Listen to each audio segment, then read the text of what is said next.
Merong nagbigay sa atin ng napakalaki at napakabigat na tank, kaya kailangan talagang pag-isipan at paplanuhan na mabuti yung pagbuhat nito, lalo na at marupok na yung stand na pinagpapatungan sa kanya at anytime pwede na itong bumigay, kaya dapat sigurado yung mga galaw namin para walang aksidenteng maganap. Kaya naisip namin na itali muna yung tank para kung sakaling bumigay yung frame sa baba, dahil yun yung marupok na parte ay di kami mabagsakan sa paa. Tapos ihiga namin to para matanggal namin yung kanyang frame at mabawasan yung bigat niya, di naman na din magagamit yung frame niya. Yo, what's up guys, another day, another fish video na naman po tayo. At sa video na to, tara samahan nyo kahabi, quick video po tayo dahil may nagbigay po sa atin at may nag-message po sa atin kanina na bibigyan pa niya tayo ng mga aquarium, tapos may mga trapal pond at yung mga DIY na mga filter bucket, basta mga ganun. At titignan na lang po natin doon kung ano po yung pwede nating madala pa. Basta ibibigay niya po yun sa atin. At yun, pupuntahan po natin ngayon. Di ko na po muna sasabihin yung pangalan, baka hayaw niya makita sa video, pero mamaya ask tayo ng permission. So ayun kahabi, tara samahan niyo ako. Let's go! So ito mga kahabi, kinailangan natin mag-rent ng sasakyan para pagkargahan ng mga tank. At eto, nandito na tayo ngayon sa bahay ni Sir Christopher, yan naka-blue, yung nabigay sa atin ng tank na to. At sinabi niya sa atin na dapat ito yung unahin natin, itong pinakamalaking tank. Napakabigat kasi nito at marupok na yung kanyang frame, kaya kailangan natin diskartehan kung paano natin ito matatanggal or madadala at may sasakay dun sa sasakyan. Kaya ito, una natin tinanggal yung kanyang overhead top filter. At habang kinukuha pa yung mga gamit na gagamitin natin, eto, syempre di mawawala yung kwentuhan about sa hobby na to. At syempre ngayon lang tayo nagkita, at ito yung isa sa kagandahan sa hobby na to dahil marami kang nagiging kaibigan. At ito, binigyan pa tayo ni Sir Christopher ng round na trapal pan na pwede natin gawing quarantine pan para sa mga bago pa nating koi na darating. At may mga pump pa yan at mga aerators. At ito, tapos na namin gawin yung plano at gagawin na namin to, sana maging okay at walang masugatan. At ito ngayon naisip namin, tatalian muna namin itong aquarium dito sa frame niya para in case na bumigay yung ilalim, nakaangat pa rin itong aquarium at nakakabit pa rin sa itaas at di mabagsakan yung mga paa namin.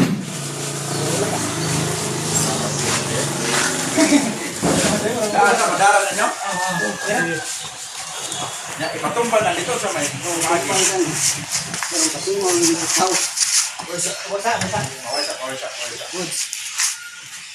Dito lang ito, ikaw itumba para pumukra yuta. ay gamitan dong ligid dong. Itong guma dong. Itumba dong.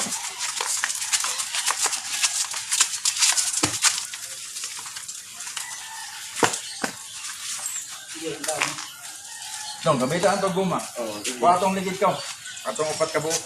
Para mawala yung kuha. Ayun, nagdiri ko. Para rin po hanggang. Ada pada. Tumagos. Sige ko lang.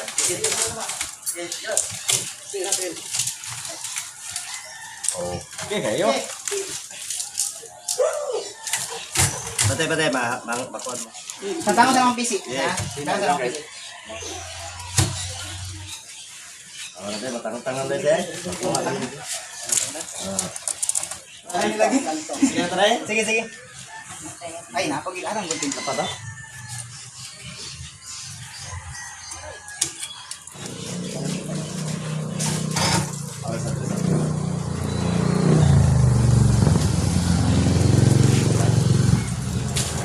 At eto mga kahabi, sa wakas at natanggalan namin yung frame at nabawasan na yung bigat nitong tank. Ngayon, pinaplano naman namin kung paano ito ilalagay or ikakarga dun sa truck at para malagay naman yung ibang aquarium.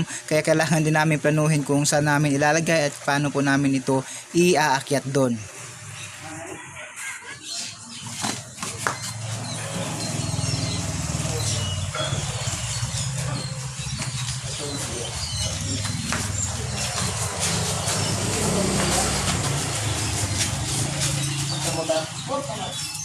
Kamot ha. Gudlo.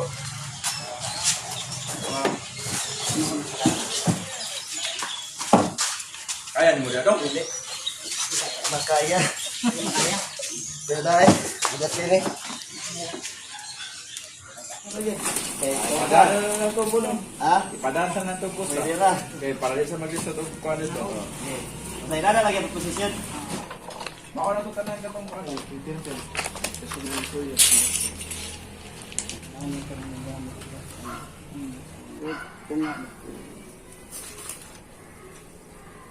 Kaya pagbuhat ko ng kuhan.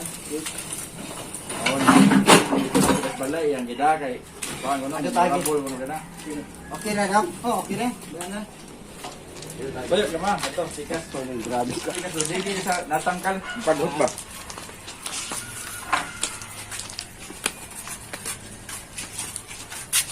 Ayos na, dito. Oh.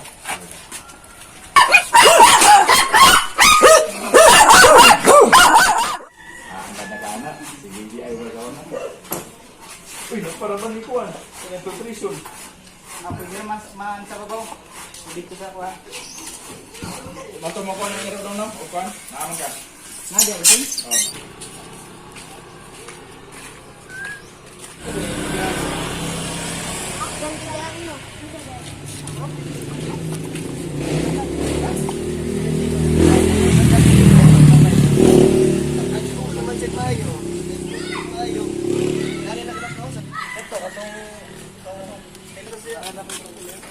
Mga Kana, unsay suko na lang. Basta, unsay ka.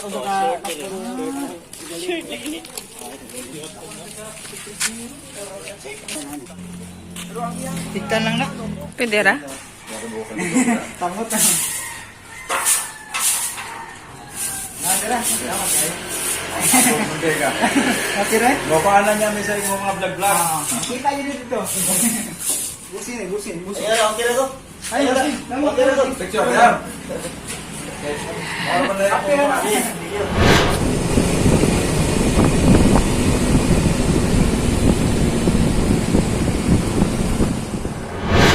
Yo, what's up guys? Day 2 sa pagkuha natin ng mga aquarium na binigay po sa atin at meron pa doong mga filter media, mga drum, filter at saka yung yung isa yung round pan na tarpaulin na binigay din po sa atin. So pakita ko sa inyo mamaya yung mga item na yon.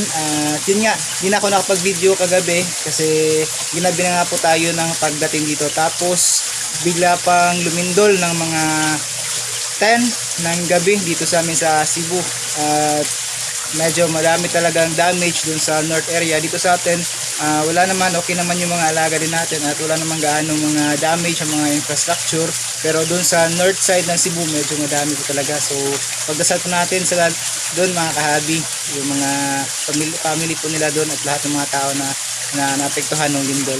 So ayun, pakita ko sa inyo yung mga nakuha natin, nadala natin dito ng mga aquarium at mga iba pang mga pang fish keeping na item na binigay po sa atin ni Sir Christopher Labi. Salamat po sa inyo sir, nakapahingi na tayo ng permission na i-mention yung kanyang name dito. So ayun, tara pakita ko sa inyo.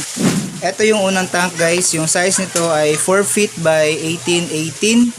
Ito naman yung pangalawang tank, yung size naman nito ay 3 feet by 18-18 din. Tapos ito yung pinaka nahirapan kami kasi sobrang bigat, 4 feet by 2 feet by 2 feet.